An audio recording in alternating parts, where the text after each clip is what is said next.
మన ప్రభువును రక్షకుడునైన యేసుక్రీస్తు వారి శ్రేష్టమైన నామంలో అందరికీ వందనములు.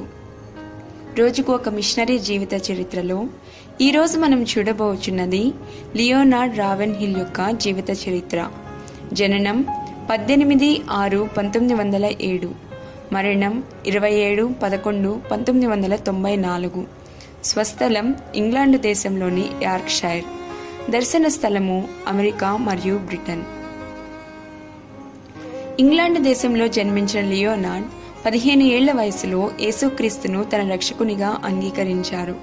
అతను ఒక దర్జీగా పనిచేస్తున్నప్పుడు 20 సంవత్సరాల వయసులో సేవ కొరకైన దేవుని పిలుపును గ్రహించారు. తద్వారా అతను ఇంగ్లాండ్లోని క్లిఫ్ కళాశాలలో చేరి అక్కడ శామ్యుయల్ చాడ్విక్ యొద్ద దేవుని సేవ కొరకైన శిక్షణను పొందారు.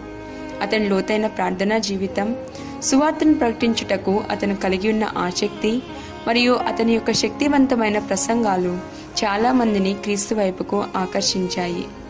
తన పరిచర్య యొక్క ప్రారంభ దినములలో ఇంటర్నేషనల్ హోలీనెస్ మిషన్ అనగా అంతర్జాతీయ పరిశుద్ధ మిషన్లో చేరిన అతను కాలినడకన ప్రయాణిస్తూ సువార్తను ప్రకటించి ఇంగ్లాండ్ దేశం అంతటా పలు క్రైస్తవ సంఘములను స్థాపించారు. అతని యొక్క ఉజ్జీవ సభలకు పెద్ద మొత్తంలో ప్రజలు గుంపులుగా వచ్చేవారు. ఆ సభల వలన అనేక మంది పవిత్రపరచబడ్డారు. మరికొంతమంది దేవుని పరిచర్య చేయుటకు మరియు విదేశాలలో మిషనరీగా సేవ చేయుటకు తమను సమర్పించుకున్నారు. రెండవ ప్రపంచ యుద్ధ కాలంలో బ్రిటన్లో జరిగిన అతని సువార్త సభలు ఆ భయంకరమైన పరిస్థితుల మధ్య ప్రజలలో నిరీక్షణను పుట్టించాయి. తరువాత దేవుని చేత నడిపింపబడిన వారై 1958వ సంవత్సరంలో అమెరికాకు వెళ్లారు లియోనార్డ్.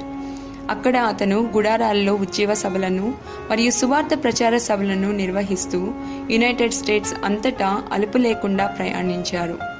లియోనార్డ్ తాను చేసే ప్రతి పనిలోనూ దేవుని చిత్తాన్ని కనుగొని ముందుకు అడుగు వేసే దైవజనుడు.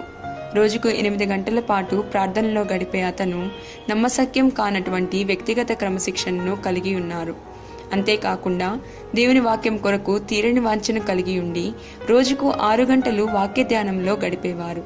ఎప్పుడైనా సరే ప్రసంగించుటకు నిలబడే ముందు అతను మొదట ఆయన నడిపింపు కొరకు దేవుని సన్నిధిలో వేచి ఉండేవారు. క్రైస్తవ సంఘములలో ఒక ఉజ్జీవం రావాలనని గొప్ప ఆసక్తితో ప్రసంగించే లియోనార్డ్ తన ప్రజల మధ్య దేవుడు బలంగా కార్యం చేయట చూడవలనని ఎంతో వాంఛించేవారు. ఉజ్జీవం కలిగి ఉండవలనని సంఘమును వేడుకుంటూ లియోనార్డ్ అనేక పుస్తకములను రచించారు. తన ప్రార్థనా జీవితం కంటే ఎవరూ గొప్పవారు కాదు.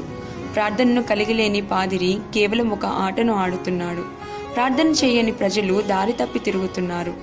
ప్రార్థనలో మనము నిద్రలేని రాత్రులను కలిగి ఉన్నట్లయితే నరకంలో నిద్ర లేకుండా శాశ్వతమైన రాత్రిని గడిపే ఆత్మలు తక్కువగా ఉంటాయి అను లియోనార్డ్ యొక్క మాటలు మన ఆత్మీయ జీవితంలో ప్రార్థన ఎంత ప్రాముఖ్యమైనదో తెలియపరిచేవిగా ఉన్నాయి. పని లేకుండా దర్శనం కలిగి ఉన్నవారు పగటి కలలను కనేవారు. దర్శనం లేకుండా పనిచేసేవారు కేవలం నిష్ప్రయోజనంగా పాటుపడేవారు.